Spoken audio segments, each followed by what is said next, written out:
Welcome to the ordinary meeting of the Planning and Regulatory Committee. I think everyone is here. There are no apologies. And especially warm welcome to Emily and to Cassie, our youth councillors. Pleasure to have you here as well. Get underway, just confirmation of order of business. The only change that is likely is item 12. I'm advised that Mr. Sheldon may not be here until after 10:30, so we'll deal with that probably after the morning tea break, and we'll deal with item 13 first and then on to item 12 at that stage. So that's the only change that I'm aware of. Just a reminder too that this meeting has been live streamed on YouTube for those who are watching at home. And just a reminder that any interest to be declared now or at the appropriate time of the meeting, and update to any conflicts of interest in the register as may be the case. We have public forum, and I'd like to welcome Mr. Neil. Thank you, Mr. Chairman. You have presented before, Mr. Neil, so 5 minutes. Yes, thanks. Yes, I'll certainly do my best. I'll have to be fairly brief with the comments, and that'll make them a little bit short and sharp, and you may have to join the dots a little bit, and if there's any value in it, you might find need to ask a question later to fill in the gaps a little. I want to talk about two issues here today. First is the natural hazards issue, and the other one's a man-made one, which I see you've had information distributed on. Time constraints here will force me to be a little brief, but I'm sure that'll be a relief to you all.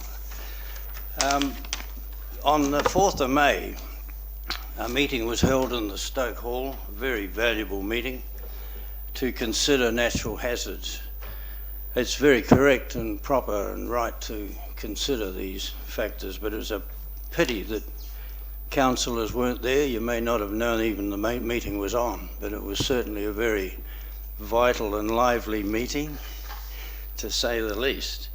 A lot of very upset people in attendance, understandably upset at having to prove their innocence due to the wording of the notices that went out to 7,500 people regarding these hazards.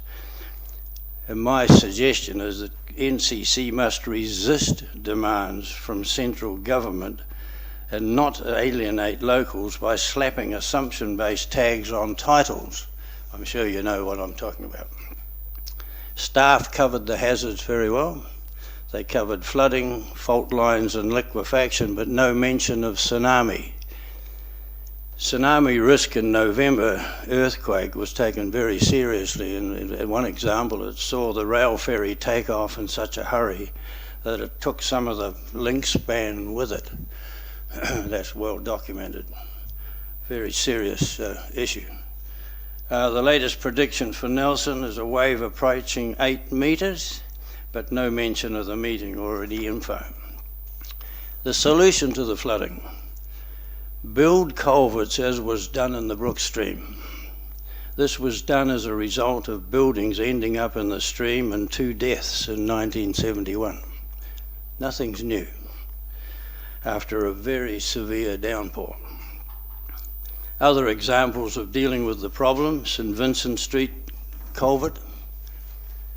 It's a sealed one, of course. Vanguard Street used to have 2 major ditches in it, one each side, and people used to access their properties on their own private bridges until things got a little bit difficult flooding-wise.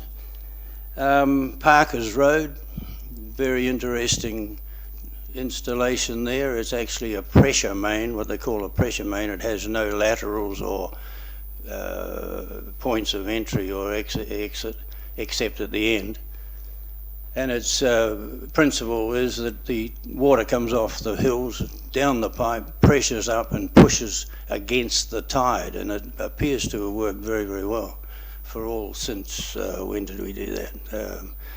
About 1980. The Maitai River, adjacent to the library here, has a raised metre-odd bunged wall, which clearly is a good idea. How to finance the flood, incidentally, I said the meeting was a little confusing. I'm referring to the computer graphics. It may have been me being a bit slow on the uptake, but I found it difficult to understand. How to finance flood protection. Reassess your priorities, Mr. Chairman. Approximately $20 million of late has been spent on non-essentials. This has to stop. Also, every time you allow development upstream, the stormwater flow and the volume and the stormwater flow increases in speed to the detriment of those downstream. The money spent on the consultants and assumption-based computer modelling would have gone some way towards simply getting on with the job. Now to address, I hope I've got time, a very serious man-made hazard. The statistics building in Wellington, along with other modern buildings, suffered a catastrophic failure, to say the least, during last November's earthquake. And remember, it was only 6.2 in Wellington, not 7.8. Report on the building was produced by the Ministry of Business, Innovation and Employment, and I see you've got a copy of it there, plus Engineering New Zealand. The report is identified on the screen also up there, but clearly that's not necessary now. Page 4 of the report's recommendation, option 2, is the vital thing, and if you wouldn't mind just looking at that option 2 and look at the white writing, I've abbreviated it here. It's a very serious message. MBIE should immediately notify of issues relating to precast floor systems that may be affected by the building stretching. They call it beam elongation. You'll be able to read this in your own good time. It goes on to say that this may occur in any region of New Zealand. Page 7 shows the building itself, a very, very attractive building, has a 5-star environmental certificate, all the bells and whistles, but the structure itself is woefully inadequate engineering-wise. Page 17 shows what happened to the building. It bulged, as you can see. It stretched out approximately 75 millimetres each way, a total obviously of 150 millimetres. And the beams fell down, some of them. Page 18 shows some of the it's anybody's guess, approximately 10 ton beams that have found their way where they shouldn't be. This building was also built on very substandard material. The real concern in all this is while consultants were here making extravagant, unfounded statements on a certain local building, events of last November exposed the folly of relying too much on computer modelling. The taxpayer will now have to pay a big price for this unreliable practice. What to do? Instruct your very good local in-house engineering staff to look at the reports and report back to the Mayor by the end of next week. The people responsible for this extreme case of bad design should be slammed by the Minister, and I have written to Nick expressing those comments. He hasn't written back. But as you can see, sir, not a good look. Very serious problem. There may not be any comparable issue here in this town, but they clearly said, tell the country that it's a serious issue and deserves attention. Thank you.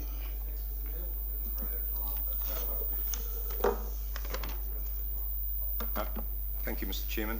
Mr. Neal, you made a brief mention about the fact that there may be local buildings. Yep.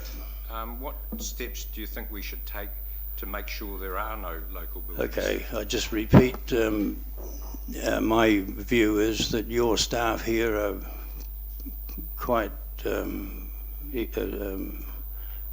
have the qualifications to determine that, and the records here should show which buildings have been built in a similar manner. Is that okay?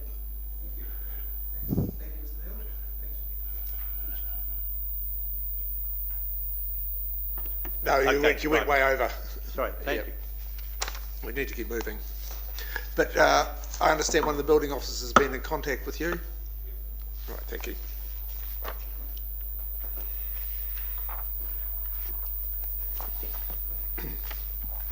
We'll move on to the minutes of the previous meeting.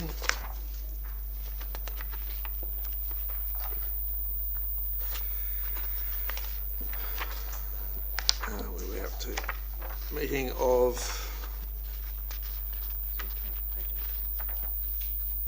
page 8. Yeah. Move Councillor Barker, someone to second. Councillor Ackland. No other discussion? I'll put the motion. Those in favour will say aye. Against? Carried. Thank you. Status report, page 13. 12 and 13. Anything on page 13? Councillor Barker. Yeah, Mr. Chair, just noting that this kicked off on 25th of June 2015, and there's been an election in the meantime. Looking at the actions the council resolved should take place, it's ongoing. When are we going to get near to completion on this? I think. Has the mayor's written yet? I beg pardon? Have you and the? No, just when are we going to? Yeah, I'll get Ms Barton to respond. Through you, Mr. Chair, the land development manual, in terms of the outline of what the content is and where it's getting to, will come back to one of the workshops. I think it's the June one, as part of the Nelson Plan discussion. Because the name people have changed since the election. Yes. It's pretty much work is done. There's still a couple of tests to be testing with the terms of the stormwater, in terms of Nelson and the TDC. And I think that's set down for a meeting on the 19th of July. But it's still on turn to be be notified, I think, October. Yeah, so it's on track. Page 14. Oh, Sorry, Councillor Fulton. Councillor McGirt, I just wonder if in the comments it should note who the new councillor is on the Land Development Manual Steering Group. Yes. I'm not sure who it is. Is it Councillor Laurie? Just think that should be noted in the comments. It's Councillor Laurie. It was done in the probably in the first meeting of this triennium. Yes, I just had forgotten. I just think it's helpful to have it in the comments so we do know. Make an amendment to the comments. Yeah. Page 14. Question from me, Ms Barton, was the report for the building warrant of fitness was due back at this meeting. It's not here. So Mr. Wood very timely has just entered the chambers. Chris, would you like to come forward, please?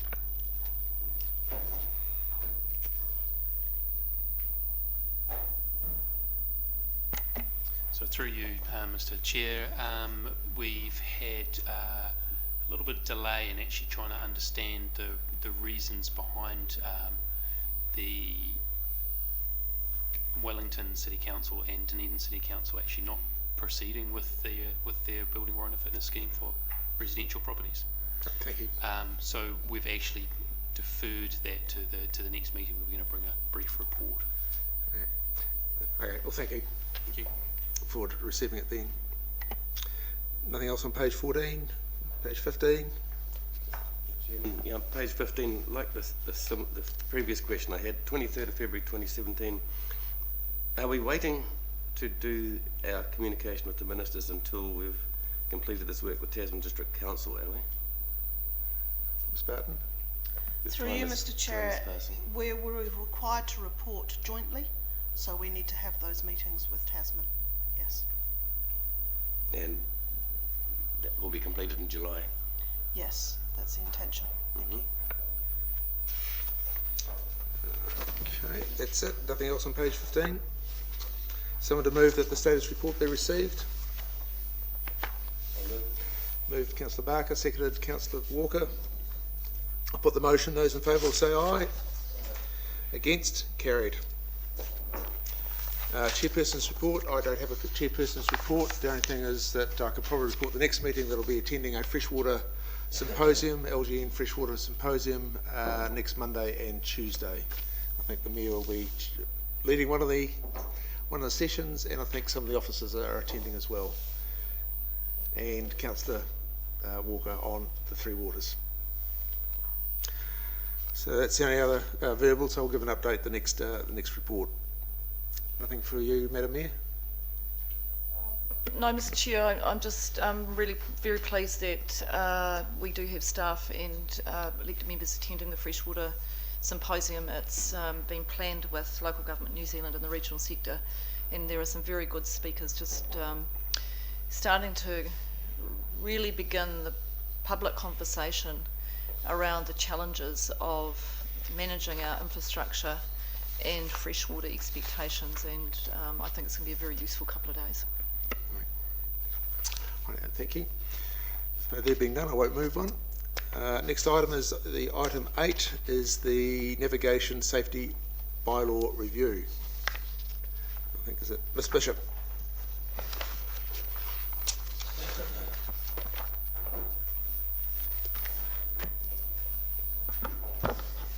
Thank you, Mr Chair. I hope everything in that report was self-explanatory, but I'm happy to answer any questions about delaying the review of the bylaw. Any questions of the officer? Councillor Barker? Yes, I'm just keen to know, Andy, if there's any history of events that the Harbour Master or the Council, as the authority, has had to deal with, you know, safety incidents, anything that's happened that would make us think that we need to amend the bylaw to cover them? Or has everything been so quiet and uneventful that we can safely extend this period out on this bylaw? Through the Chair, I have meetings with the Harbour Master's office fortnightly, and we are always communicating about the latest issues, and we've also communicated about delaying the review of the bylaw, and there are no pressing issues that would make that kind of a change to enable them to enforce the rules or deal better with incidents out on the harbour. So they have everything they need in place. There are some minor tweaks that they would like to see happen, but nothing that would be leading to a unsafe situation. And I was wondering, on page 46 under another item, there's the statement there that top of page 46, the Harbour Master has also refused entry to the harbour by some larger risk vessels. This is in connection with the bugs and organisms that they have on them. Has he got the power under the existing bylaw to do that, has he? Yes, through the Chair, the Harbour Master under the bylaw can refuse any vessel to enter into the harbour if it is believed it is contaminated, essentially. Okay.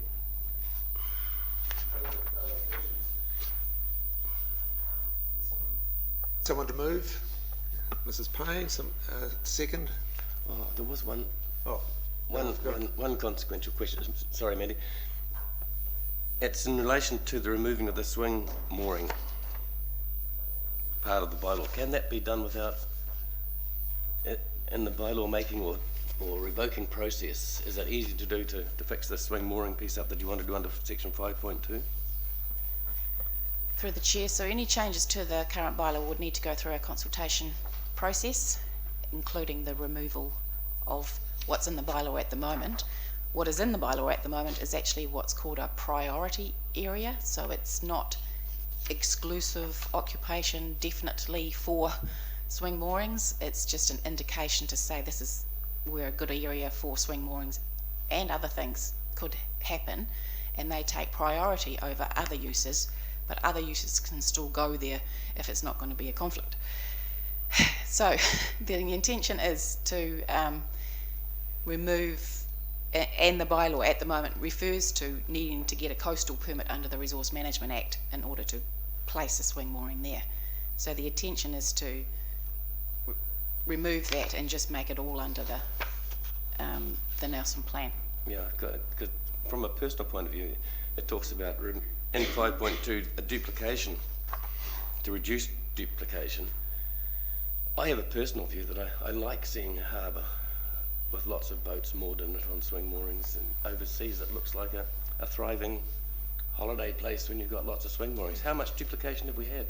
Because it's not very tightly packed in terms of boats moored in our haven. So through the chair, by duplication I meant by seemingly to have two controls over the one activity between the bylaw and the Nelson plan. The swing mooring situation at the moment is just about full. In fact, it is pretty much full in the harbour, in terms of where they can safely moor without conflicting with with the transit lane, and also having the right depth and the right area to swing. So that is an issue that will need to be resolved through the plan and the subsequent change to the bylaw. Okay. Right, who moved it? Was Mrs. Payne, and seconded Councillor Ackland. Doesn't matter. Okay, I'll put the motion. Those in favour? Against? Carried. Right, next item is the city limit bylaw amendment for Main Road Stoke. We've got Ms. Goldthorpe. Take it, report is read. Any questions or any points of clarifications that you wish to? Any questions from members? There being none, someone to move? Someone else could move this one. Yeah. Happy to move if no one else does. There, Councillor Folden, someone to second? Councillor Walker again? I'll put the motion. Those in favour will say aye. Aye. Against? Carried. Thanks very much. The Strategy Environment Quarterly Report, January to March. Who's presenting that? We've got Ms Bishop, Mr Hill, Mr Wood, Ms Martin. Take that report as read. Any questions of the officers? Or any points the officers wish to bring up or highlight? Thank you, Mr Chair. The officers don't have anything to add and are happy to answer any questions. No questions? Okay. Yeah, Mr Barker? Yeah, I've got a few questions. Yep. Must be Fire my away. day. Must be my day for questions.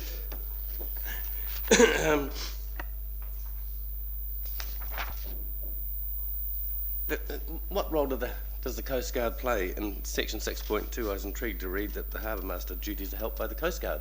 So that's a good community service by the Coast Guard, is it? Through the chair, this was, let's go back a step. So Maritime New Zealand offered money basically for education and safety campaigns over the summer. We applied and we were granted money in order to increase our education and safety awareness over summer. And one of the activities which Maritime New Zealand supported was our Fuel for Safety campaign, and that basically checks boats at the boat ramps and also on the water, and if they have the majority of safety equipment they're supposed to have, they get a discount voucher for fuel, or if they're on a kayak or stand-up paddleboard they get a coffee voucher as their fuel. So the Coast Guard helped us carry out those checks because the Harbour Master's team couldn't be everywhere and do all these hours, so the Coast Guard are going to get a contribution to their organisation for helping us out. Okay. Thank you. My next question is on section 7.4 of the report, and it's about Marsden Valley and the wasp problem up there. Has anything been done about the reported infestation of some rather aggressive species of ant that's been reported in the same area? I think the ant infestation, through the chair, sorry, I think the ant infestation is going to be dealt with through the regional pest management strategy.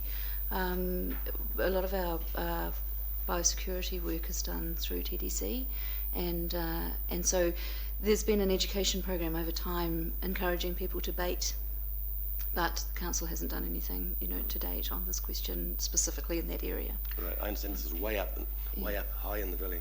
Right. Next question I had was under section 7.13, 7.13, sorry, 7.14. And this is applications received for the Heritage Project Fund. I want to know who makes the decision on those applications. Decisions are going to be made by the end of June. Where are those decisions being reached?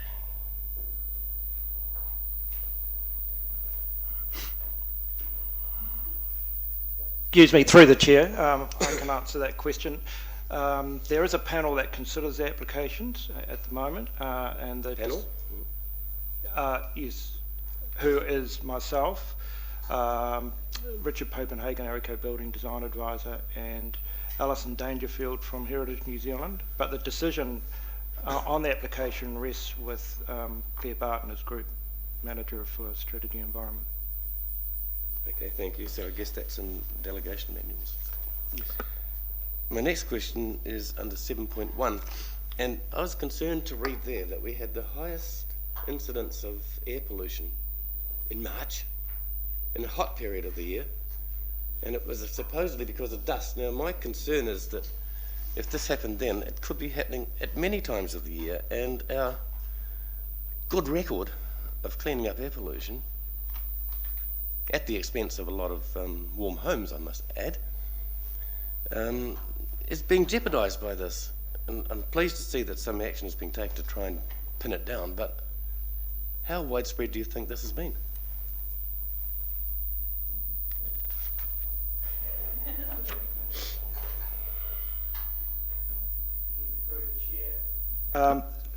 There has been over the last would be fair to say 5-6 years occasionally in Tahuna Nui in particular, that's where this breach occurred. Over summer, in fact the only exceedances we've had in that airshed have been in the summer period, and especially after a fairly hot, dry, windy conditions and dust, because there's a large area of industrial or roading exposed surface where dust has been a particular problem, and it is only in summer. So it is, and the reason why we suspect it's dust is because of that reason. Because in airshed A, the other incidents of exceedances have tend to occur in winter, and are due to domestic burning. And it is something that we are to address with the plan review and consider with the review of the National Environmental Standard as well. I hope, Mr. Chairman, that it is not having an effect on our winter readings, because we do get some dry winters. It's not a particularly dry one yet, but anyway, we do. Yeah, well, dust is a factor, and we also had that fire at the compost processing facility last year, too, which yes. exceeded as well. So. And Stoke. Yeah, that's all the questions. Thanks. Thank you, Mr. Chair. I just want to know in item 9, other matters, whether the council is making submissions on the clean water package. Do we make submissions on that? So through you, Mr. Chair, I might be best placed to answer that one. The clean water package that the government has proposed includes a variety of things aimed at improving water quality, and there are a variety of organisations that have made submissions to the clean water package, including Local Government New Zealand. I've reviewed the content of their submission, and I'm comfortable that it addresses the issues that us as a sector need to have addressed. So we were relying on the LGNZ submission to raise those issues. Just one further question. Am I able to see that submission? Absolutely, I can get Thank that you. for you. Thank you.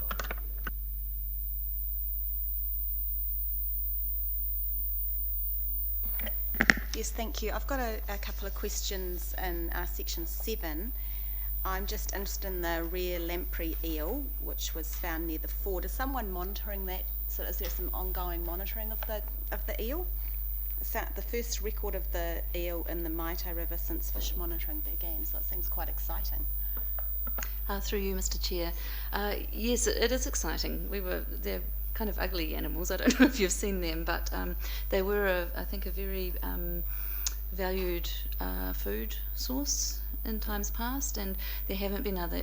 They're quite reclusive. They're hard to find, and so at the time that the Almond Tree Flat Ford was being taken out, there was some monitoring being done then, and there's going to be some post-monitoring done as well over time, just to see if we can gain some more records of those. But we were very excited to find it there.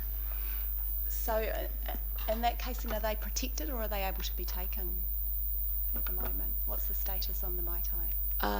As far as I'm aware, they're able to be taken, but I would probably need to go find out. I don't think they're protected in the way that tuna and our other native fish are not protected at the moment. I just wonder if it's worth putting some signage up or something, asking people to. Occasionally, eels are the target of people's antics, and just wonder if we should be, promoting it as a real positive environmental. Creating biodiversity, and that we should be taking care of them rather than, not sure. Through you, Mr. Chair, we actually were just talking in the office yesterday about putting a sign up about eel tuna migration and how the life cycle works. We've done that for Inaga down at Shakespeare Walk, but we were thinking that it would be nice to have something about tuna as well. So. Okay, great. And I've got two more questions through the chair. The other one was around the banded rail, which you've noticed is absent from potential sites. Is there any reason why, or what's the thinking as how to bring them back? I think shorebirds and some of our native birds, particularly around the coast, have suffered from a lot of the coastal development and alterations in habitat, and so all of the coastal restoration type work and trapping work that's being done is contributing towards that. So we're really hoping that if we make it right for them, they'll come back. Okay, great. And last question through the chair is around the toxic algae incidents. So I noted that there haven't been any this summer. Is that because it's been a cold summer, or is it because of improved water quality? Through you, Mr. Chair, well, we'd like to think it was everything that we did, but actually it rained very satisfactorily this year. And so the toxic algae tends to bloom around October, November, and then sometimes we have a secondary event in around February, March, when sometimes it's very stable. Each time the coverage started increasing, we had a big rain event and it was scoured off the rocks. And so there were two things happening. The blooms were not as intense as we have seen in the past. I can't say whether that's because it's what we've done or whether it just happened to be that way this year, and that's where long-term monitoring will be able to tell us an answer. Mm-hmm. So as part of that monitoring, are you measuring air temperature? It just seemed to be a particularly cold summer this summer, so I guess I thought that maybe that means the river stays slightly cooler. Yeah. Through the chair, the Cawthron Institute, so when the weekly formidium monitoring is something that has been started over the last couple of years, and it's become embedded into our normal monitoring, business as usual monitoring now. And yes, water temperature and air temperature and other parameters are measured at the same time so that we can try and draw some conclusions over time. Great, thank you. Yeah, Councillor Delberg. Yeah, thank you, Mr. Chair. Picking up point 5.6, building consents applications up by nearly 31%. That sounds impressive. Can you give me a wee breakdown on that? But more importantly, are our resources coping with that sort of increase? So So through you, Mr. Chair, yes, to a very large extent, the Building Consent Authority is subject to those market fluctuations. If there's confidence, if there's cheap money, people will build and develop and so on. So we're largely at the whim of the market in that case. There is an impact on our resourcing. We have a certain amount of resilience in the Building Consent Authority with some of the contractor presence we have. We can increase or decrease some of our capacity in that sense. We can't do that across the board. One of the challenges we have is in some of the places like our administration. So we can deal with our contracting capacity to increase more or less building consents.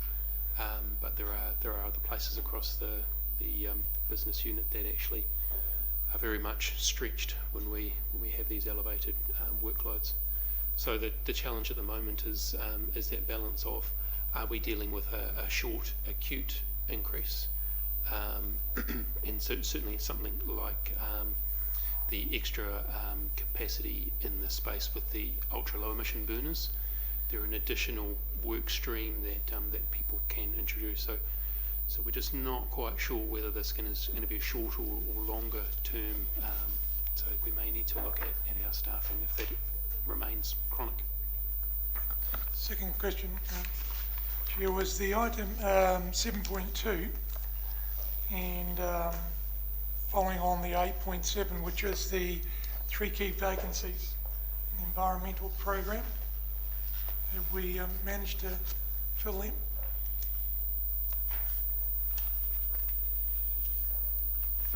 Through you, Mr. Chair, we're in the process of filling them. One was the manager of the environmental programs business unit, and we've just organised. There's been a reorganisation, and Mr. Hill here is going to be the manager of a combined science and environment and planning team. And one of the other positions is one of the environmental programs advisors, which is going to be recruited for shortly, I'm hoping. And the third position is an environmental education role, and we have a contractor looking after that at the moment, but we're hoping to get that underway in the new year. So probably the second question to that then is that actually impacting on any of the projects the councils around the table have handed down through to you, or are you coping? Through you, Mr. Chair, I like to think we're coping. I think we've delivered on the most important things. Sometimes there needs to be delays or a slight change in scope to get the work done, but on the whole, I'm confident that we haven't dropped any really important balls through this time. Brilliant, thank you. Councillor Barker again. Yes, yeah, there was another one which of course is in the appendices, and it does relate back to 5.6, but I looked at this and it pricked my interest because I was trying to work out just exactly what we're being told here.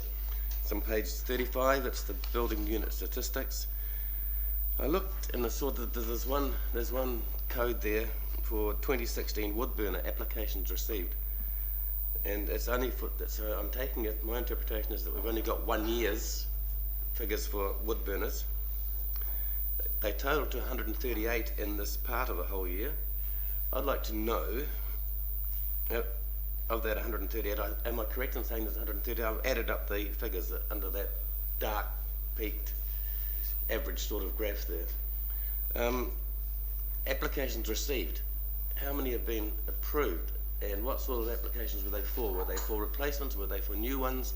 And are they only for ultra low emission systems? I needed to understand this. I needed a little bit more information. Yes. So through you, Mr. Chair, essentially the answer is all of the above. It is all of those wood burners lumped in together. So as I touched on in my last statement, there's a new work stream with these ultra low emission burners becoming available. So people that previously could not apply to install a burner in a house can now do that. So it's a significant impact where we've got 1,600 burners available. These statistics, we've just kept an eye on these statistics individually, just because when the when the burners were released in September last year, we had 68 burners in the first month, which it was actually 86 burners in the first month, and that's actually a significant impact on our work. So normally the burners run at a nice consistent low level. Obviously they peak, early in the winter. But there has been a marked increase, which is just why we're recording these separately. And the other question I had there was, were any of them turned down? Have all these applications been approved? Through you, Mr. Chair, no, I'm not aware of a building consent being refused to grant. Happens very infrequently. Right, so, and they were going in largely to existing houses, were they? Through you, Mr. Chair, they're primarily for the ultra low emission burners. They are for going into a building that does not have a space heater, but they also do include the replacement burners. If people are replacing a burner with another burner, they are also included. Thanks. And I wonder, Mr. Chairman, if you could refresh my memory. This is possible over the full city area or not? It's not. Defer to you, Matt. Through the chair, no, this is as a result of Plan Change A3 that happened last year, and that provided for ultra low emission burners in Airshed C, which is the Brook, Artify and Stoke. And Stoke. Yes. Airshed B too. Thank you, Mr. Chairman. That's it. Any Thank more you. questions? I'll just go through the remaining pages, make sure that I didn't have any. Councillor Ackland? Questions on those consents as well. It's pretty impressive reading to see those big spikes. And just in answer to your questions to Councillor Delvey, just to get some clarity on that, my thinking is they're all formally received by Nelson City Council for Nelson City consents rather than our contract work. Is that what you were saying? Correct. Through you, Mr. Chair, yes, that's correct. So that includes all of those burners, and they are only for Nelson City Territorial Authority. And as I understand it, you were saying they can be managed. The increased numbers can be managed because we can turn down contract work. Is essentially it, so we can manage our workflows. Is that how? So through you, Mr. Chair, yes, we can deal quite comfortably with an increase in our processing workflow. Yeah. We have some contract capacity, so we can ask for more or less time to suit our workloads from those contractors. Obviously, that gives us greater flexibility than if we had staff members working. You're talking about the same thing, are we? Contracting isn't for other councils' consents, because we've been doing that for some time. Is that what we're talking about? No, contractors. So contractors working for council. Oh, I see. Processing building Oh, consents. okay. Yes. So this isn't council contracting to I see. other. Yeah. These numbers don't record our work that we're doing though for other regions, does it? No. No. Okay. That's correct. It's just for the Nelson City Council. I mean, is there flexibility in that mode as well, where if we're coming to a point where we're going, God, we're getting really stretched, do we then just turn away some of that other regional work? Or is that completely different? Am I on a different page to what this is about? No, you're correct. We are currently very busy, obviously with a 31% up. So we are not actively processing building consents for another territorial authority. If that was the case, yes, we could decline. We could say, sorry, we can't do any more work for you. We're too busy. So. But what you're telling me as well, though, is that actually we are reaching those upper limits anyway, just in our own consent. Correct. Okay. Yes, quite stretched. Good. Thanks. I'm impressed with the numbers that we're hitting. I mean, it's still very impressive. The turnover of 97, 98% within time. It's really, really great. Thank you. I've got a series of questions, if I'd like to be indulged. First one, if we go to, we'll deal with the Nelson Nature one, is that you've asked for some money to be shifted out. Is that, are we still able to deliver some of those key projects in this financial year? Or is that, because what's the reason that we need to, we've got that underspend that we're able to put it forward to another year? Thank you for the question. We have been able to deliver them. It's actually more about strategic, moving the money so that we can make the most of things where we've got a lot of traction happening at the moment. So there's a lot of focus and a lot of work happening both within Nelson Nature and through relevant partners in the wild and conifer control, so it makes sense to really focus on that right now. And so that's where a lot of effort is going, and some of the other ones have been deferred. Some of the other projects have been deferred until we have got the, until it's their time. Does that make sense? Yep. Yeah. Okay, that's great. Okay. Next question, I think, is for Mr. Wood. You've got the ICANN's accreditation coming up very, very soon. How are we placed in preparation?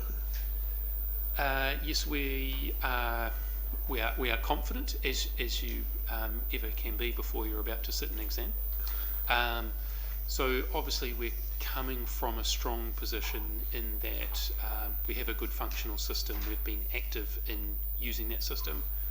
We've been doing our audits. We've been, doing our assessments and so on along the way. So in our previous accreditation assessment, we did not receive any corrective actions. So we're confident that our system is functional. We haven't made any functional change to that system.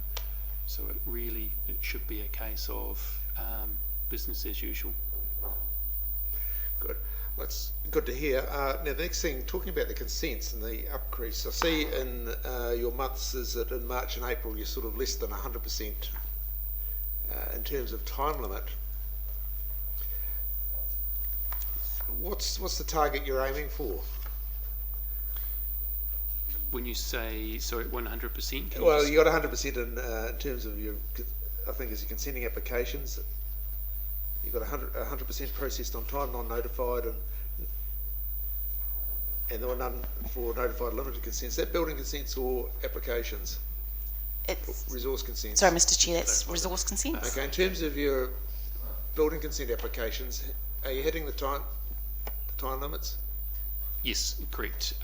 We have had 2 breaches of the time limit in the last 15 months, I think it is. Next question is in terms of the ultra low emission burners. I know they're permitted in particular airsheds. Are we approaching? How far away are we at capacity? Because there is a limited number that we can put in, permitted under the plan.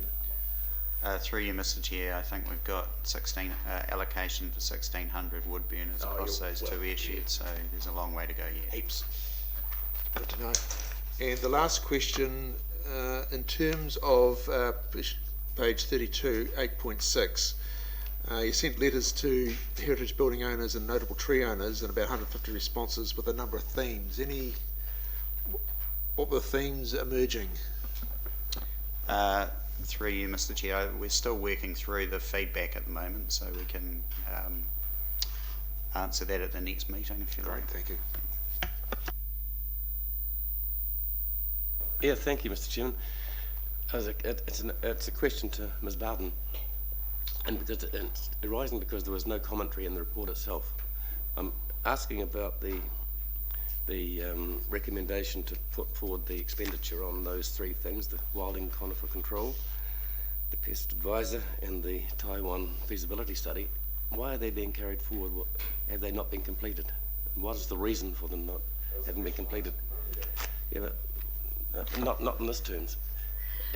Have we not met our targets there? Have we not, or was it a lack of staff? So we did have a resignation from the Nelson Nature team in December of last year, and so we have been 1 staff member down during that time. So what we've been doing with that program is attempting to rearrange the work programs to make the most of the skill sets that we still do have in the team. And the recruitment for that position has been held up a bit while we've been restructuring our 2 business units, as I mentioned earlier. So the Nelson Nature Program Manager, Lee Marshall, who I believe has she spoken to the planning? Yeah, she has basically done an overview of all of the programs and had a look to see where we can get the best bang for buck and continue delivering to make, given the current situation that we have. And so there have been many targets that have been met. The Taiwan cherry control thing,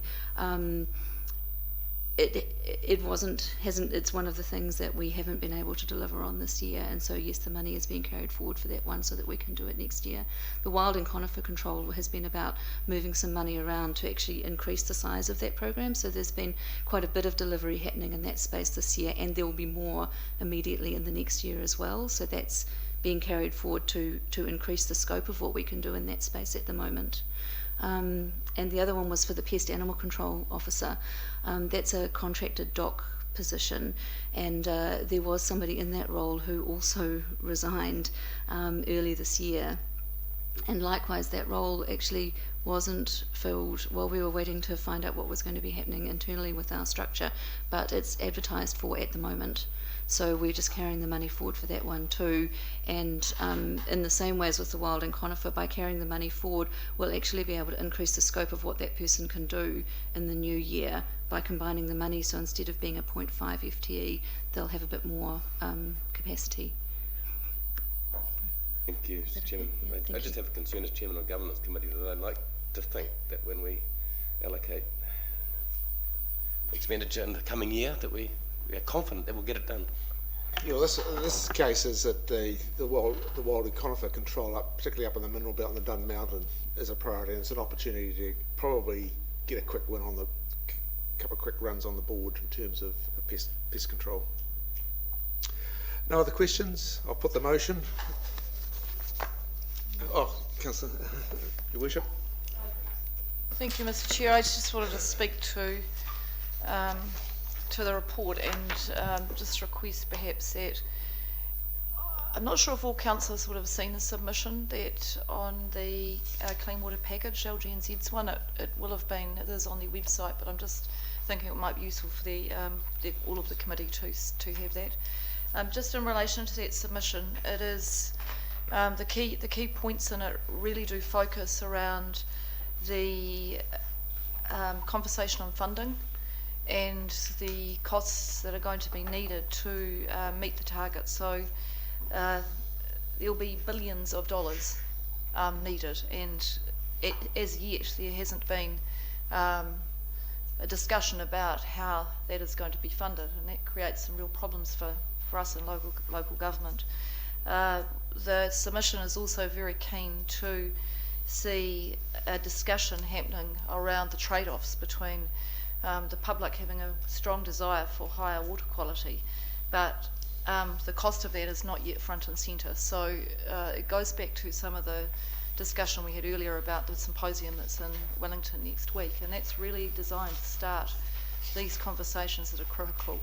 I think the other part of the submission also focuses on the swimmability targets that the Minister is after and the deadlines that have been placed for councils to respond by October. That again creates some challenges of actually what will that look like and how is that going to be measured, and the regional sector is working very closely with the Ministry for the Environment about what that might actually be and how it's going to work.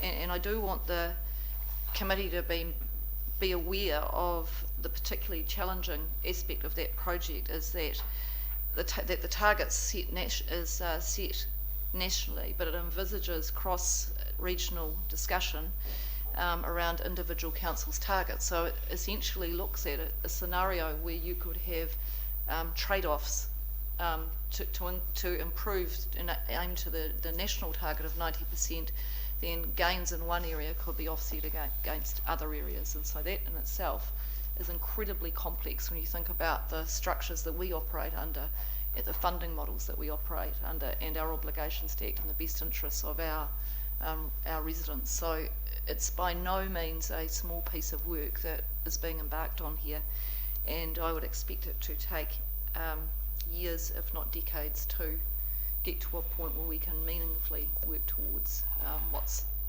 set out in this clean water package. Thank you. Through you, Mr. Chair, there is another point that I would just like to highlight in terms of what the Mayor's just raised, and that is that they're also proposing a shift from a set of guidelines to a mandatory process in terms of how we manage recreational water quality, and there is a concern about the cost implications of that for council, so it is significant. Watch this space. Yep. Right, the recommendation, someone to move that the committee receives the strategy report for the quarter. Eh? All right, you've moved it. Someone to second? Councillor Walker. I'll put that. Those in favour will say aye.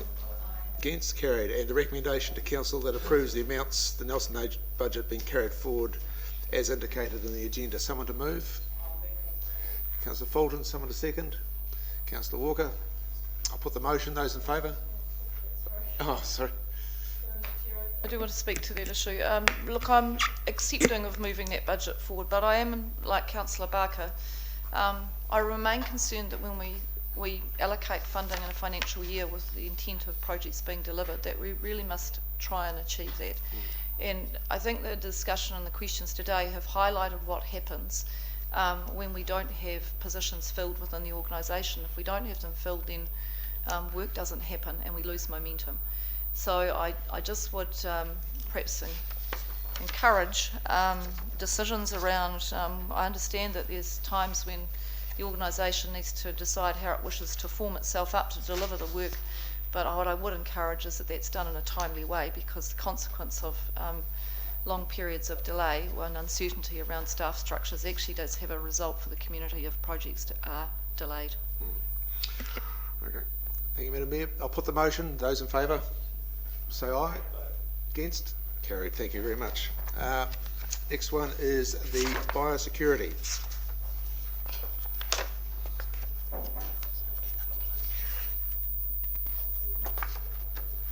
Marine biosecurity. We've got Mr.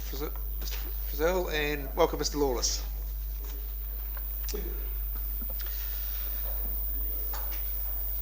Thank you, Mr. Chair. I will. This is item 11, pages 41 to 87. Take the report as read. Anything you wish to highlight? No, thank you. No, just really stressing that this report is in response to a request from a February meeting of the Planning and Reg Committee for a bit of background information on both our legislative requirements and responsibilities for marine biosecurity and how we are meeting those obligations. And also it's good to have Peter Lawless here from Lawless Edge, who's our contract coordinator for the Top of the South Marine Biosecurity Partnership. Mrs. Payne? Two questions. The first question was, why did MPI reduce their funding? But the second question, I think, is for you, Peter. It was that the strategy was developed in 2009.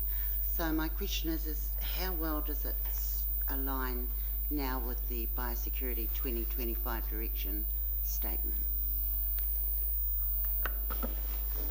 So I can answer the first question first, which was the Top of the South was intended by MPI to be a pilot project under the Future of Pest Management project as a model for other regions, but for a long time it's been the only one, and MPI decided to pull out some of its funds after a time to enable it to work across a wider area, and now they've got the Top of the North operating. So in fact, you know, strategically for them that was quite a good idea. It leaves a bit of a hole here though.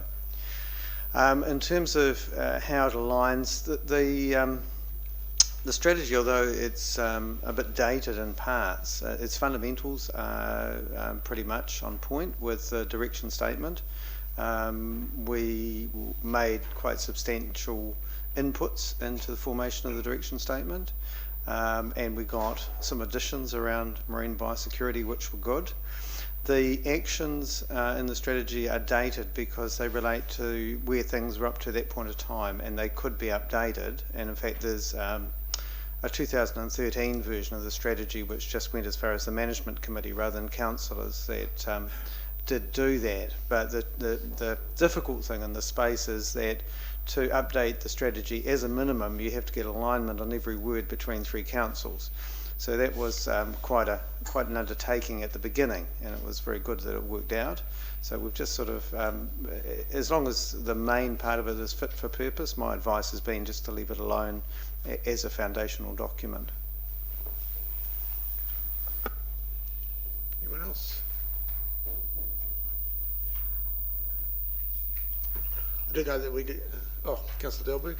Hey, thank you, Mr. Chair. Yeah, just on page 5.5, item 5.5, and moving around the money. My question was, do we need to increase the Nelson City Council's contribution or not?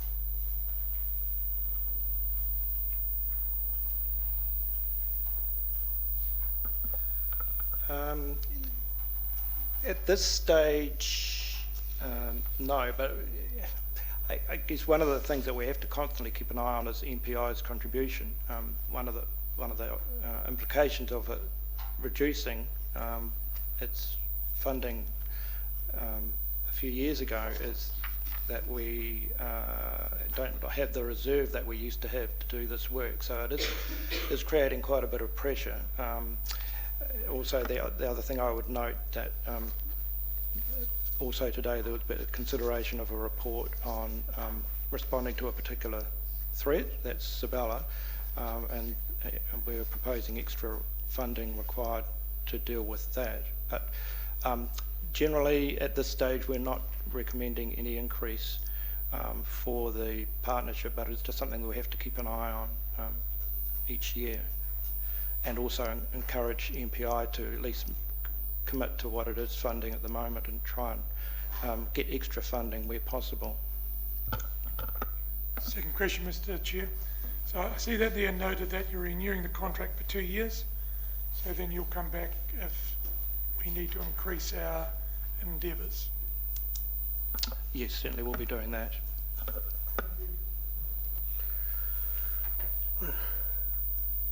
Councillor Barker. Yeah, thank you, Mr. Chairman. The area that I was interested in and want some info on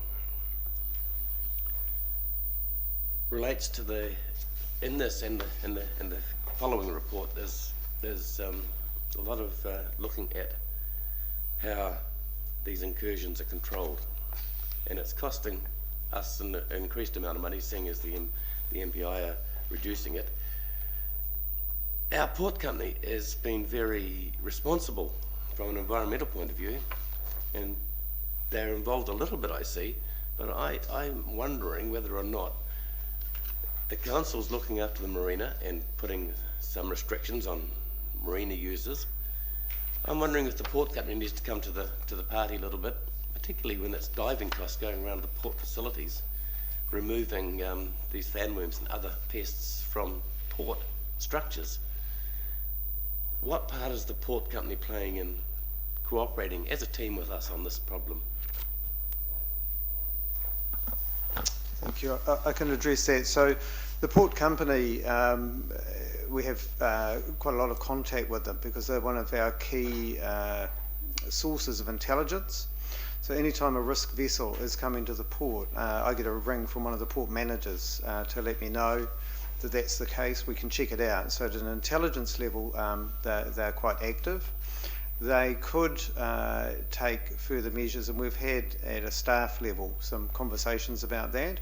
The key things are how their structures are managed. At the moment, the council, while you've decided earlier to deal with the node of the port and the vectors, which are the vessels, one of the comments that we get from the boaties, for instance, is why should we clean up our boats when you don't clean up your marina? So if you look at the pontoons, they're covered in material. That would be, I mean, it can be done. It would have a cost. It would be probably in the order of $100,000 to take the fouling off the structures in the marina. Equally, the port could remove fouling from its piles and wharves and those sorts of things, and it could impose some restrictions on vessels. One of the key things that the port deals with is large vessels. The main risk with large vessels is where the what we call the niche areas, the areas where water's exchanged, like sea chests. And we've have found with commercial divers here at times pests in those sea chests. Now that's more of a national issue, and it's a bit, again, it's something that MPI should probably engage with but hasn't. And there'd be some issues if our port started setting different standards. Now, there's technical solutions to all of those issues. The main thing with these marine pests is that you stop them moving around. So, with Sabella, that you're going to look at later, suppressing it is certainly having the positive effect that we're not finding it on vessels. We inspected 187 vessels this last summer. What we found was the club tunicate coming from Nelson Marina was on the bottom of 6 yachts in the Oval Tasman. So at the moment, the Council's Marina is the main source of infestation for marine pests moving out to places like the Oval Tasman. I'm afraid you've got the worst spot on the top of the south. Okay, so where is the $11,000 from divers being spent? What part of the waters? Sorry, where are the divers removing it? At the moment, Sabella's being removed from round the marina area. Twice a year? Sorry? Twice a year, is it? Twice a year. The port area, Sabella hasn't yet shown up there. It is taken in by NIWA with its twice yearly port surveys. It doesn't give you really, it's a randomised coverage rather than a really thorough delimitation survey. But to date, we haven't had any of the fan worm in the port area. The club tunicate, which is the one that's getting into the Oval Tasman now and onto marine farms, is throughout the marina and the port, and it's out on the boulder bank. Thanks. Well, I think yes, because the critical part of that answer was that it's not actually occurring so much in the actual port company area of operation. It's in the marina. Just a question. Who's the responsibility for ships coming into the port? Who's got responsibility for that? So in terms of ships coming from overseas, that's a responsibility for the Ministry of Primary Industries. And they've got something called the Craft Risk Management Standard, which is an agreement amongst many nations.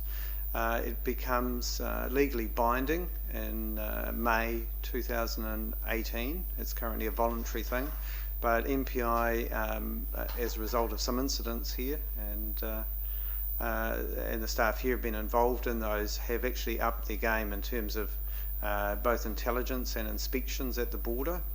If a ship's coming from another part of New Zealand, so for instance you've got some ships that come to Nelson once a week and they visit other ports like Auckland, the marine biosecurity component of that is the council's responsibility, and in terms of the management of a facility, the port company's responsibility. So you've got overlapping jurisdiction there. Councillor Fulton?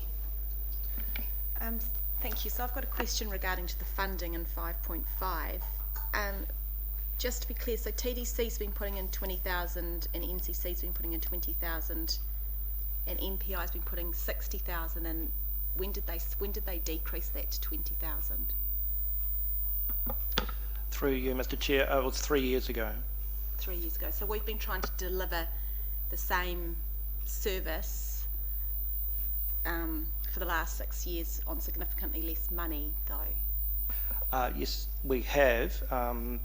We've been doing it out of reserves, as I mentioned before. That 60,000 for a period enabled us to build up a reserve, but that has been worn down over time. So should NCC and TDC be considering funding this at a higher amount? It seems like quite important work to me.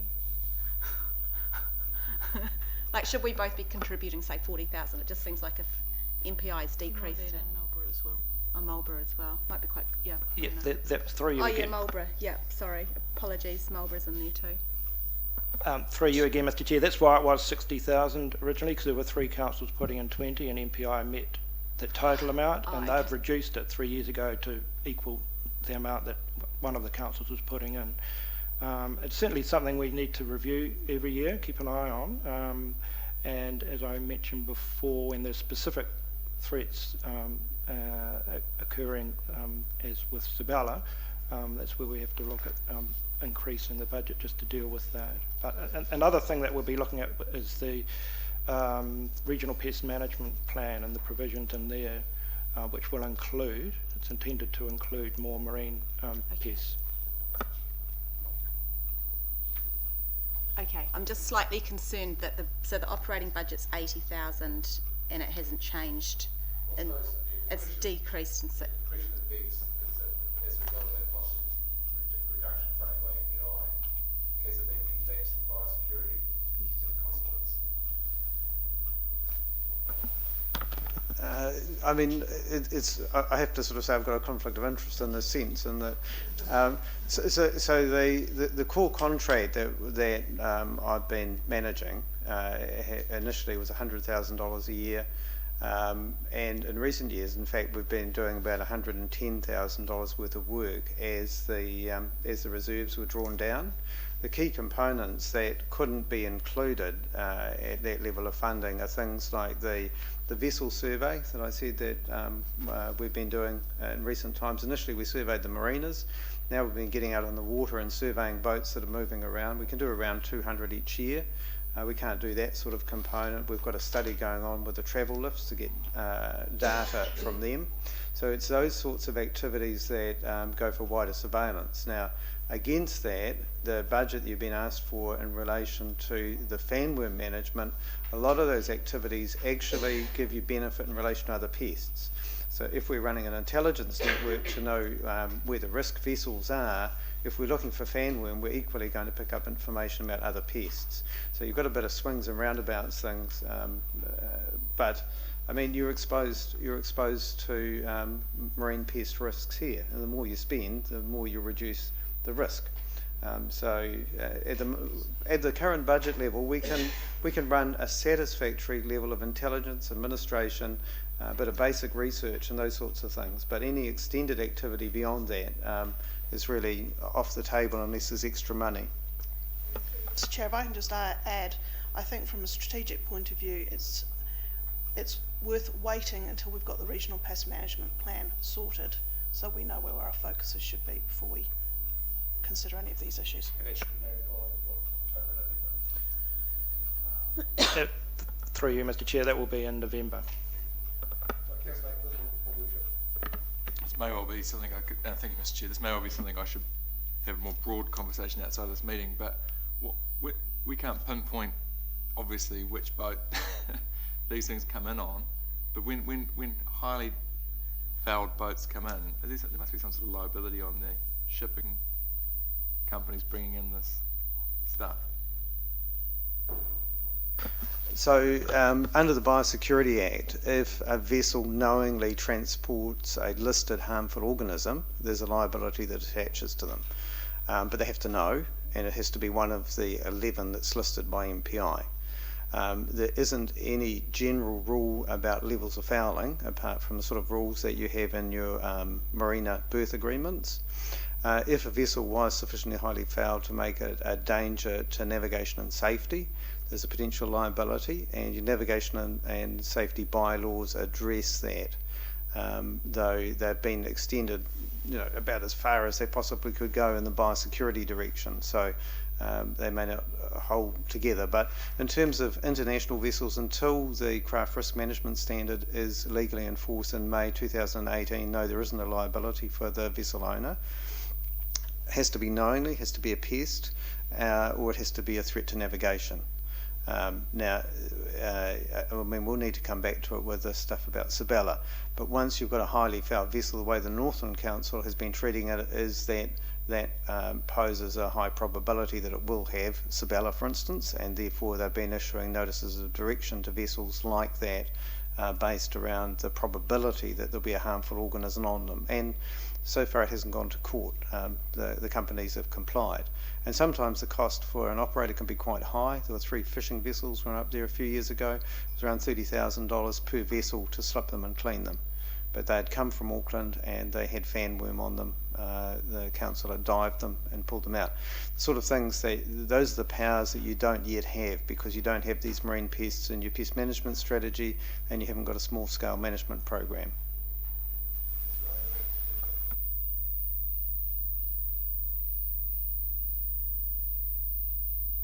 Thank you, Mr. Chair. What I might suggest is that some considerations given to this issue of adequate funding and also the opportunities that we may or may not be able to explore at the moment is in preparation for the long-term plan. So I just wonder if perhaps the appropriate staff from the three councils could just have some discussion around that, because I think it is, I recognise the difficulty of trying to provide funding for, the situation we've got today, where you've actually got something you've got to deal with and, you've got to get out there. But I would just look at the, going back to the strategy that was developed, and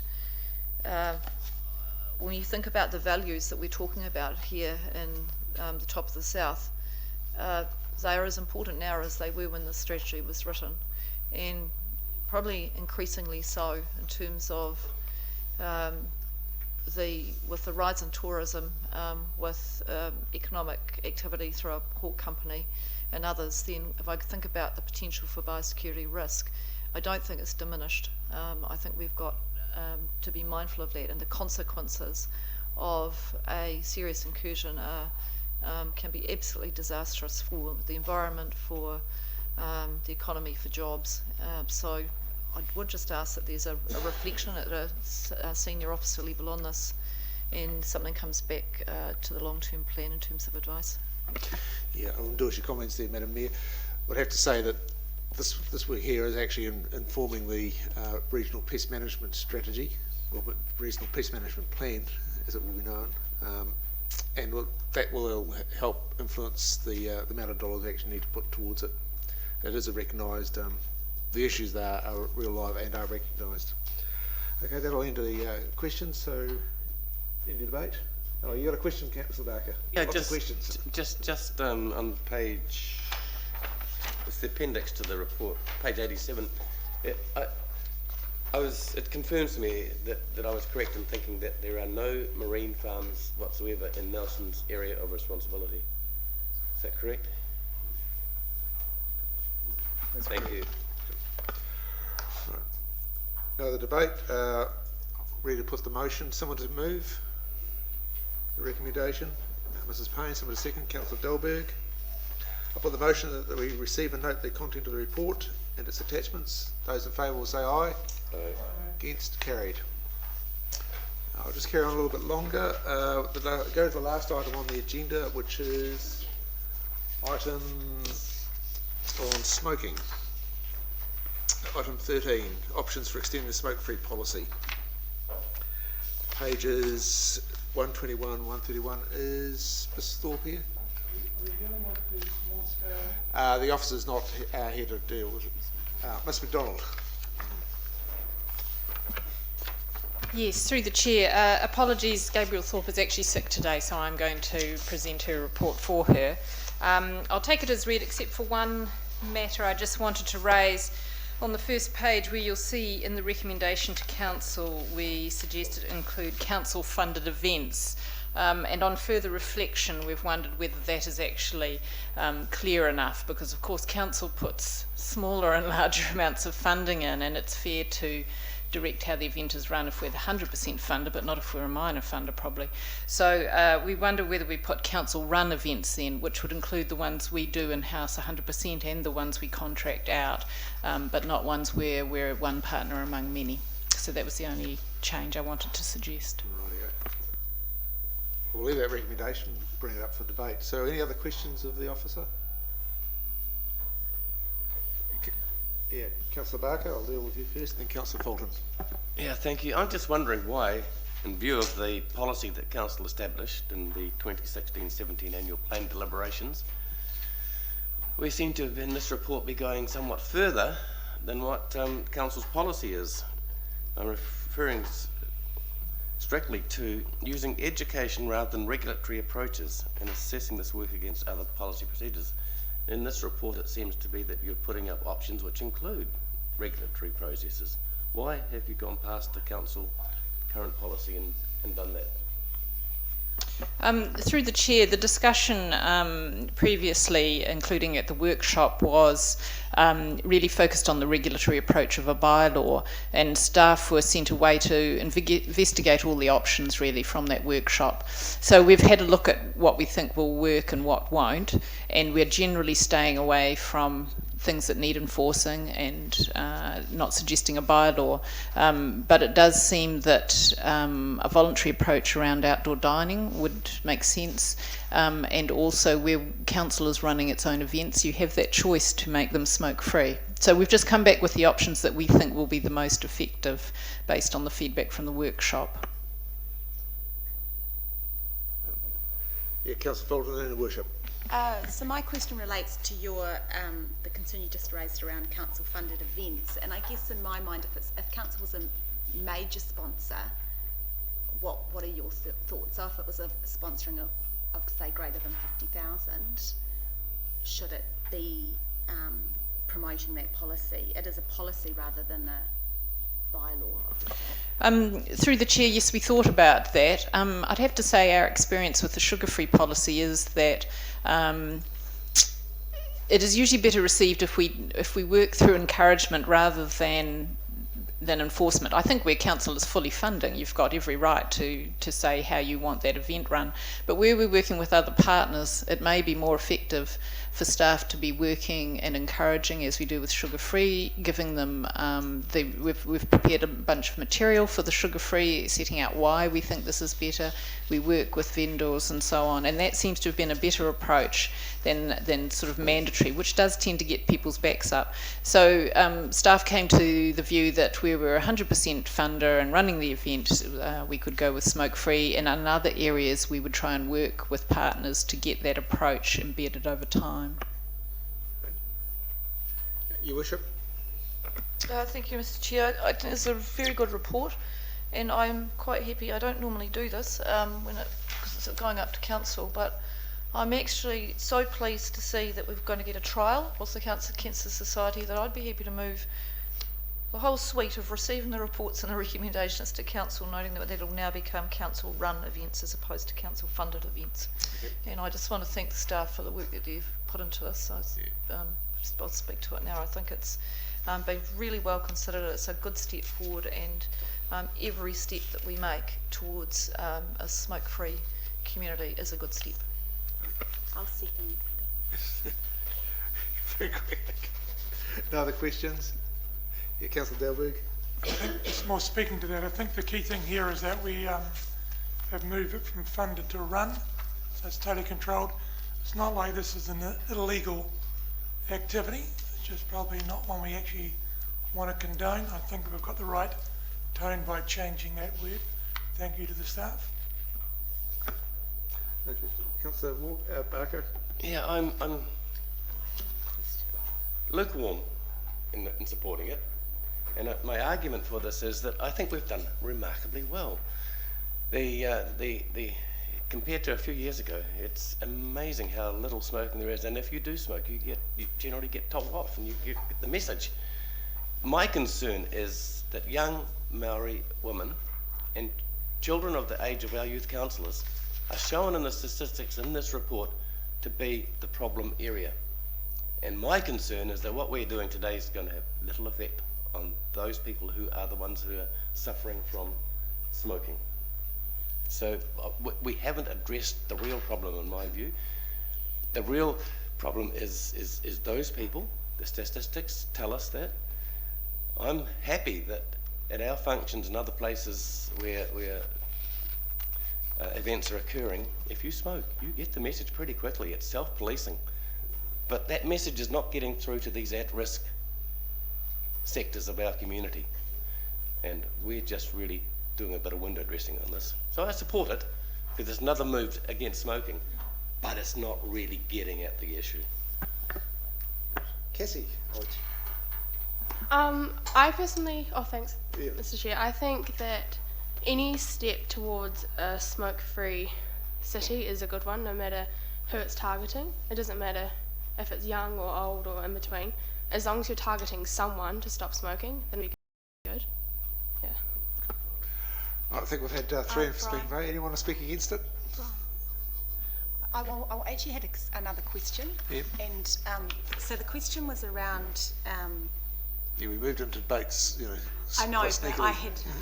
So my question was around the smoke-free policy itself, and because Councillor Barker sort of implied that that the policy prohibits smoking, but I thought the policy just is a smoke-free, it's a general policy encouraging people to not smoke. So there's... Through the chair, the existing policy certainly is based on signage at playgrounds and sports fields encouraging people not to smoke. If we take this further step and we make our 100% funded events smoke-free, then we will be working at that event to make sure that that is the case. So that is a step up from the current approach. Okay. And in terms of the conversations with the cafes, in terms of the outdoor dining spaces, particularly at car parks, so you've said that there's been general support from the local cafes. How is that going to play out? And like, what are we going to see? Say, for example, when we see the Church Street project, are we going to anticipate that outdoor dining area there'll be similar signage saying it's smoke-free, or what are you anticipating seeing?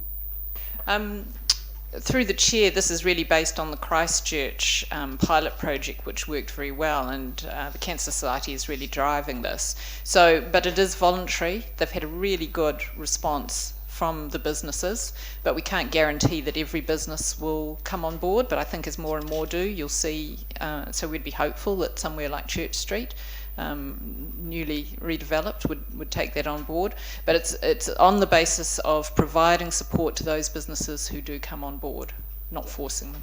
So effectively we're hoping that each business will have its own smoke-free policy effectively. Great, thank you. Okay. I think we've had enough questions and debate. It's been moved by Her Worship, seconded by Councillor Fulton. I'll put the motion as in its entirety, that we receive the report and approve extending the smoke-free policy and allow an allocation of $3,500 to the Cancer Society. I'll do it as one. So those in favour will say aye. Aye. Against? Carried. And we'll take a break for morning tea. Get back here, ready to sit, ready to go at 20 to 11.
Yeah, item 12, page 88, small scale management program for Mediterranean fanworm,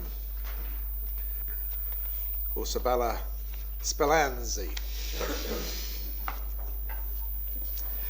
Welcome the officers, Mr. Lawless, Mr. Frizzell and Dr. Sheldon. Take the report as read. Anything you wish to highlight or anything you wish to add to your report? Nothing? No questions? Questions for the officers? Councillor Barker?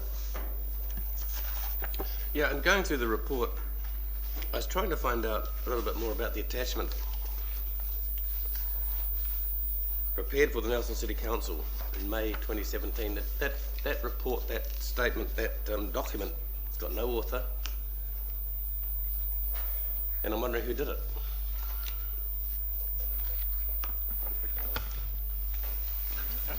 Through you, Mr. Chair. The document, the small-scale management plan, was a contract let by Marlborough District Council, managed by John O. Underwood. The author was Peter Russell of Better Biosecurity Solutions, who's a very well-known operator, but basically John O. Underwood managed that process, and Nelson City Council and Tasman District Council officers had the opportunity to comment on the draft. And in the case of the Tasman District Council version, I did a bit of a tidy up and put it into Tasman speak, and that's what went to the Tasman District Council, and I assume that's very much what Richard's done here with Nelson City Council.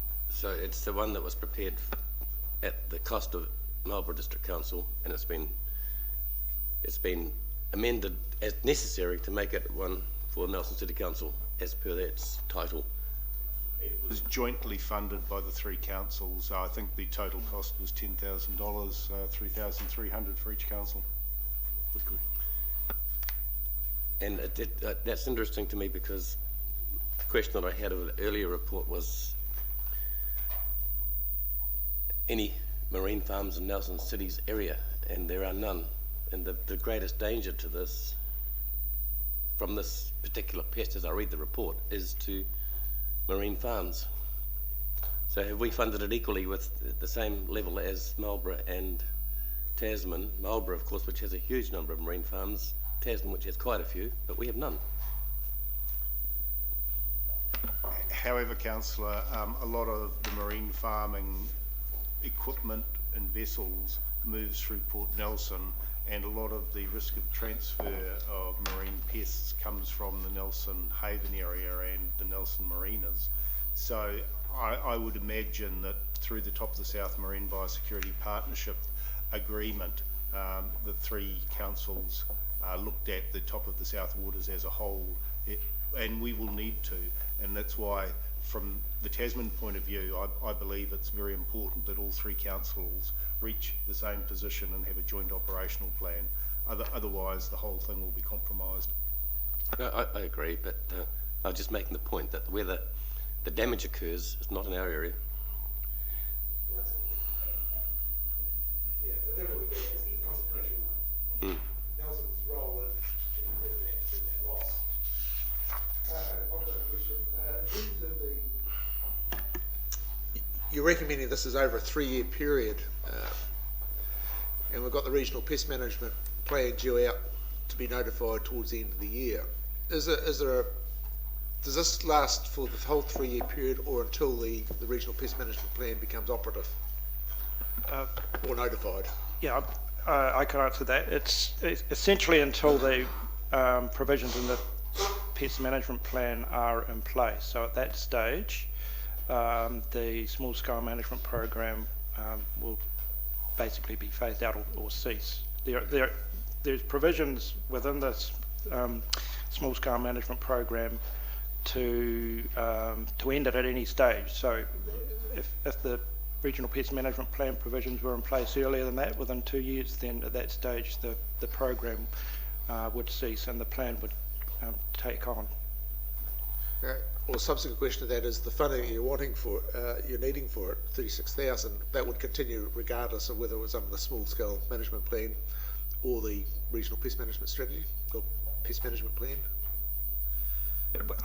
Through you again, Mr. Chair, I think we'd have to review the situation at the time. It may possibly be bigger. We just have to see what provisions are in the plan at the time.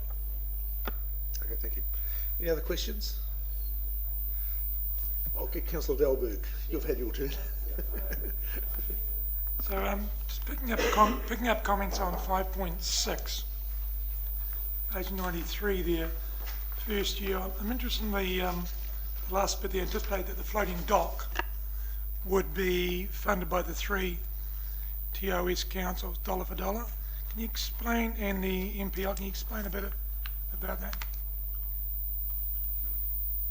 Through you, Mr. Chair, the floating dock is basically an inflatable structure that would be pulled under a vessel, a skirt blown up, which would then raise it to the surface, and the water inside could then be treated with some form of biocide, probably with chlorine, which now has approval to be used for that type of purpose. There is a conversation that's live with the Ministry for Primary Industries concerning the design and the funding of such a dock. They are in Nelson this afternoon and we'll be having that conversation.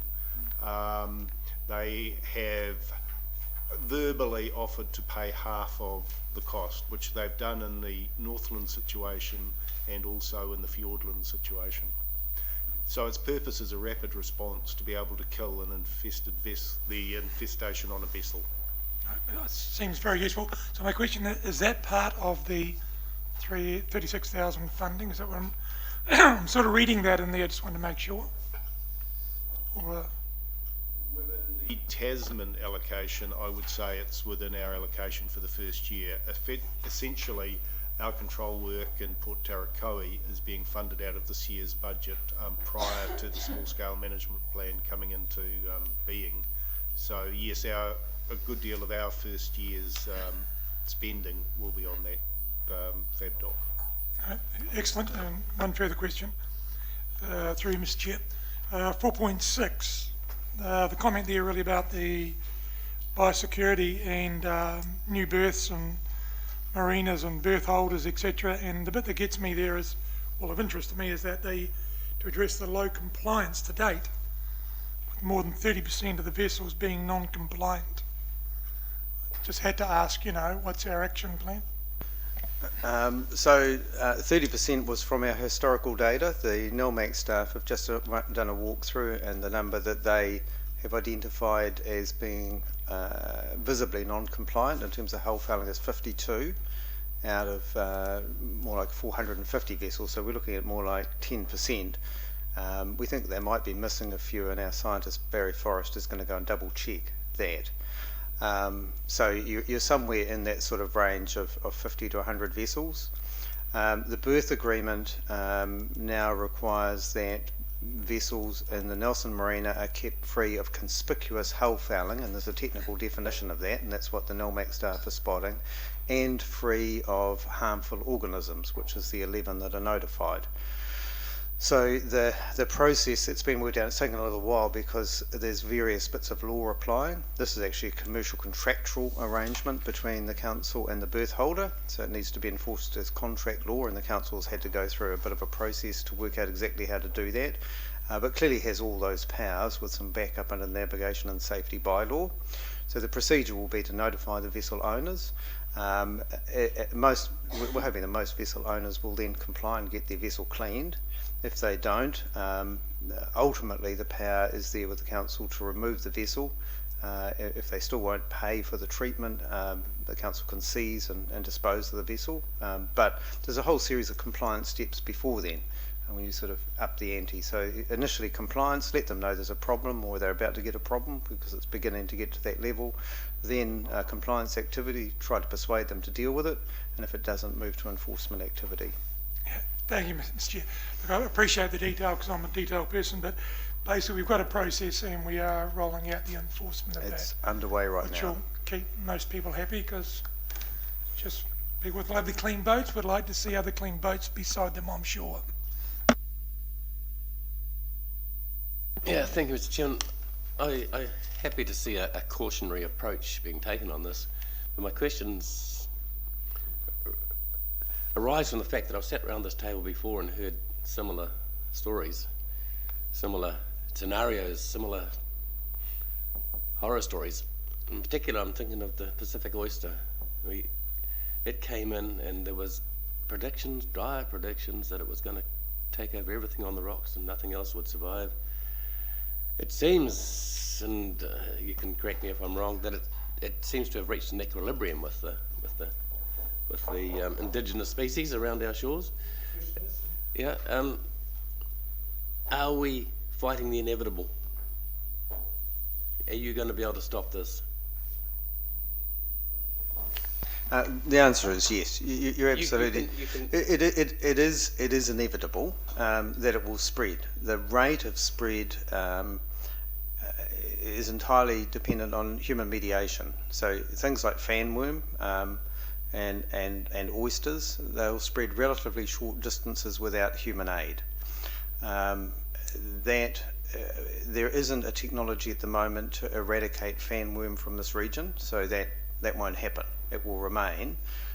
If the fanworm is reduced to a low density in the nodes and ports and we attend to the borders, it's probable that through certainly all of our lifetimes and even the youngest people in the room, that you'll keep it out of some quite important places. Even if you delayed it by 10 years for its spread onto marine farms, which is quite feasible with what you're looking at now, the resulting value just for marine farming would be in the millions, certainly tens, maybe hundreds of millions of dollars, depending on how it happens. The thing that you just have to have a caution about is we don't know how any of these things will express in a new environment. So our the tunicates that we were talking about earlier collapsed the mussel farming industry in Nova Scotia. It recovered, it came into an equilibrium. There's another species that we've got in our marina right now that has again collapsed that at Prince Edward Island. People are living with that same organism in the Hauraki Gulf. The fanworms are already completely covering some marine farms off Waiheke Island. Will they do that here or not? Will the boulder bank become, for a while, just a field of fanworms, as has happened in parts of Auckland and parts of Australia, or not? We don't know that for sure, but those are some of the sort of scenarios. In future, will people be going diving in the Abel Tasman for a snorkel to look at the fanworms? Because that might be all that's there. They might cover all the surfaces. Our fish at the moment don't know how to eat them. So the consequences are not just about marine farms. It's a whole of environment issue. But you're right. The ultimate spread around the country is now inevitable. We can't get rid of it. The rate of spread is what you're considering.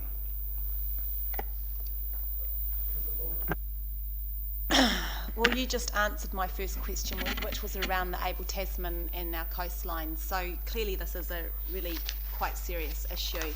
And I noted in 4.8 that it looks like it's pretty hard to control, and particularly if it has the ability to regenerate damaged body structures. So my second question was around the biocide, or I assume it's a chemical used to treat the organism, and in terms of contamination of the water, what are the issues in terms of, obviously we value our water as well, our seawater. To date, most of the Sabella clearance has been manual clearance, so there's been no biocide involved. They've been manually pulled out by the roots and removed from the water and destroyed. Okay. If we came across a vessel that had a lot of Sabella present, it would be treated using a biocide, but in containment, probably using chlorine. Chlorine, like in a chlorine swimming pool, will dissipate into the atmosphere over time. So there is quite good guidance on what level of concentration you would leave it till before you could actually take that wrap off the boat or take it out of the fab dock. But essentially the contamination is assessed as minimal by reports done by Cawthron Institute and others.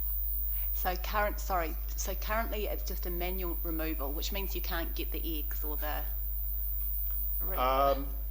No, in terms of something that's just been spawned, you're not going to physically find it, and you're not going to be able to treat the whole of Nelson Haven or the whole of the Marlborough Sounds. No, so you're really reliant on, once they establish, finding the organism when it's big enough to be visible. There may be things happening in terms of what they call environmental DNA, and Cawthron Institute's currently working on that, where by the use of DNA technology and passive water samplers, they are hoping to be able to find what species are present within an area. So within the next couple of years, it looks as though there will be quite substantial advances, and we're hoping that we'll be able to actually deploy passive samplers and actually be able to tell whether a species present within a body of water. Okay, thank you. Mr. Chair, I'd like to move this. I think that, yeah, and I'll second, and I'm happy to second. Thanks, Mr. Chair. You actually answered my question, but just in terms of my first one, but just came up in terms of being able to sample and detect. That's useful for the purpose of mitigating that, but it's still reliant. Presumably, it's always going to be reliant on visual identification and manual removal, or do we envisage in the future? Well, I guess it's too hard to say, but some way of. We envisage in the future we'll be able to do it through a library of DNA sequences that we can match what comes out of those samplers against. But never eradication, though. Who knows what's around the corner? But with our current technology, we can't hope to eradicate. I mean, when you look at biosecurity, predator-free 2050 that the government is actively engaged with, they are assuming that there will be step changes in terms of our ability to eradicate some of these species. And there's certainly pretty exciting science happening out there, but where we currently sit, we can't hope to eradicate with our current tools, and our current tools are limited to visual identification at the moment. But I believe from talking to the Cawthron scientists that within about 2 years we may be in another place in terms of identification.